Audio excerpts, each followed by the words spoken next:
Good morning, नमस्कार, आदाब, सत श्री अकाल दोस्तों। एक बार फिर आपका अपना प्रिय डॉक्टर आदि कश्यप बम्बईचा मानुस। दोस्तों आज एक विशेष कहानी है कृष्ण, बलराम और राक्षस। बहुत ही रुचिकर कहानी है, महाभारत के समय की कहानी है। मुझे उम्मीद है कि एक कहानी आपको अवश्य पसंद आएगी। एपिसोड नंबर है 1631। आपका अपना डॉक्टर आदि कश्यप बम्बईचा मानुस। ज्यादा समय नहीं लूंगा, शुरुआत करता हूं इस कहानी की कुछ इस प्रकार। दोस्तों एक बार की बात है कि भगवान श्री कृष्ण और बलराम दोनों जंगल से जा रहे थे। महाभारत का समय था। जंगल से जाते जाते काफी रात हो गई। अब बलराम ने श्री कृष्ण से कहा कि चलो हम सो जाते हैं, आज आराम करते हैं। सो भगवान श्री कृष्ण ने कहा कि बहुत अच्छा उपाय है, लेकिन एक काम करते हैं कि जंगल बहुत भयानक है, डरावना है। सो हम में से एक व्यक्ति सो जाएगा और एक जागेगा। तो आधा समय एक व्यक्ति सोएगा और आधा समय एक व्यक्ति जागेगा। सो बलराम ने कहा कि कृष्ण तुम सो जाओ और मैं जागता हूं। और भगवान श्री कृष्ण सो गए। बलराम जागा हुआ था। तभी क्या हुआ कि सामने से एक राक्षस दिखाई दिया और उसके बहुत जोर से चिंघाड़ने की आवाज आई। अब राक्षस को चिंघाड़ते हुए देखकर बलराम थोड़ा सा सकपका गया। और दोस्तों अब राक्षस की आवाज सुनकर कोई भी डर जाता है और बलराम डरा तो ये तो स्वाभाविक है। अब क्या था, राक्षस उन्हें देखते ही जोर से चीखा और बलराम बुरी तरह डर गए। इस घटना का बड़ा बुरा असर हुआ। अब जैसी राक्षस जोर से चीखा तो बलराम डर गया, और बलराम डर गया तो बलराम डरने की वजह से थोड़ा उसका कद छोटा हो गया और राक्षस का कद थोड़ा सा बड़ा हो गया। अब दोबारा फिर यही हुआ। राक्षस एक बार फिर से बहुत जोर से दहाड़ा और चीखा। उसे चीखता हुआ देखकर बलराम फिर से डर गए और बलराम का कद पहले से भी कम हो गया और राक्षस का कद एक बार फिर से बढ़ गया। तीसरी बार भी यह हुआ कि राक्षस बहुत जोर से दहाड़ा और दहाड़ने की वजह से बलराम जी और छोटे हो गए और राक्षस विशालकाय हो गया। उसके बाद राक्षस ने बलराम को इतना डरा दिया कि धीरे धीरे बलराम पहले से भी ज्यादा भयभीत हो गए और विशालकाय राक्षस को अपनी ओर आता हुआ देखकर बलराम जोर से बोले कि कृष्णा कृष्णा, और वो चीखते ही वहीं पर मूर्छित होकर गिर पड़े। दोस्तों कुछ समय बाद भगवान श्री कृष्ण उठे। उन्होंने देखा कि बलराम सो रहे हैं। श्री कृष्ण ने बलराम को सोने दिया और खुद जाग गए। अब उनके साथ भी वही हुआ।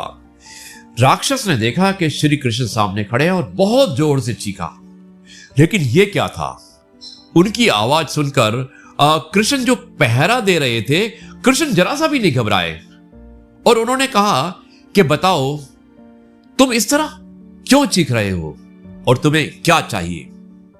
अब क्योंकि भगवान श्री कृष्ण नहीं घबराए तो भगवान श्री कृष्ण का कद थोड़ा बढ़ गया और राक्षस का कद थोड़ा छोटा हो गया। यह देखकर राक्षस थोड़ा घबराया और उसने कहा कि चलो इस बार नहीं तो अगली बार मैं फिर से एक बार प्रयास करता हूं। और राक्षस एक बार फिर से बहुत जोर से चीखा। उसके चीखते हुए देखकर कृष्ण भगवान फिर से मुस्कुराए और उन्होंने राक्षस से पूछा कि क्या हुआ, तुम इतनी जोर से क्यों चीख रहे हो। भगवान श्री कृष्ण जरा सा भी नहीं घबराए और यह देखकर श्री कृष्ण का कद बढ़ गया और राक्षस का कद और छोटा हो गया।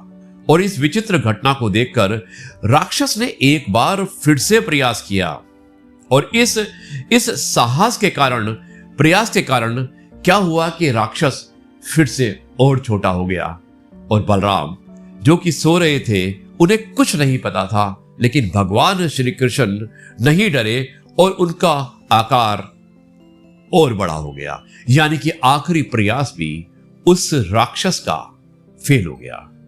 दोस्तों फिर क्या था, राक्षस सिकुड़कर बिल्कुल छोटा सा हो गया और कृष्ण ने उसे हथेली पर लेकर अपनी धोती में बांध लिया और फिर कमर में खास कर रख दिया। यानी कि राक्षस को क्या किया, जब छोटा उसका साइज हो गया तो उसे अपनी धोती में बांधा और अपनी कमर में बांध लिया। दोस्तों, कुछ ही देर बाद सुबह हो गई और बलराम जाग गए और बलराम को जब उन्होंने उठाया तो बलराम उठने के बाद इधर उधर देखने लगे और कुछ ही देर बाद बलराम ने कहा कि कृष्ण, तुमने अपनी धोती में क्या बांधा हुआ है? तब बलराम ने बड़ा ही उत्तेजित होकर कृष्ण से कहा कि मुझे रात को एक भयानक राक्षस मारने आया था। अब उसने कहा, रुको रुको बलराम। बलराम को बीच में रोकते हुए श्री कृष्ण ने अपनी धोती में बंधा हुआ राक्षस निकाल कर दिखाया। बलराम को दिखाते हुए बोले, कहीं तुम इसी राक्षस की बात तो नहीं कर रहे? हां, ये वही है। बलराम ने कहा कि कल जब मैंने इसे देखा तो ये बहुत बड़ा था और मैं बहुत बहुत छोटा हो गया था। बलराम बहुत ही आश्चर्यचकित होकर बोल रहा था तो कृष्ण ने बोला कि अब जीवन में तुम्हें किसी ऐसी चीज से बचने की कोशिश करते हो जिसका तुम्हें सामना करना चाहिए तो वो तुमसे बड़ी हो जाती है। इसलिए तुम्हें डरना नहीं चाहिए, बल्कि कभी भी मुसीबत आती है तो मुसीबत का सामना करना सीखो। दोस्तों, ये एक बहुत अच्छा मैसेज था जो बलराम जी को श्री कृष्ण ने दिया। आपने देखा कि बलराम जब राक्षस चीखा तो बलराम घबरा गया और बलराम राक्षस की बात का जवाब नहीं दे पाया और इसी कारण, उस डर के कारण बलराम का कद छोटा होता गया और राक्षस बड़ा होता गया। दोस्तों, यही बात, ये जो राक्षस है, ये राक्षस रूपी हमारी लाइफ होती है। हमारी जिंदगी में हमें बहुत सी प्रॉब्लम्स आएगी, लेकिन हमें उस प्रॉब्लम्स को, उस सिचुएशंस को टैकल करना आना चाहिए, ना कि उन प्रॉब्लम्स को डेफर करना चाहिए। जब भी हमारे ऊपर कुछ मुसीबत आती है, हमारी जिंदगी में मुसीबतें आती रहेगी, लेकिन हमें घबराना नहीं चाहिए, क्योंकि अगर हम घबराएंगे तो हमारी मुसीबतें निश्चित रूप से बढ़ने वाली हैं और आपकी समस्याएं बढ़ेगी तो आपको काफी प्रॉब्लम हो सकती है। इसलिए हमें मुसीबत का हर तरह से डटकर मुकाबला करना चाहिए।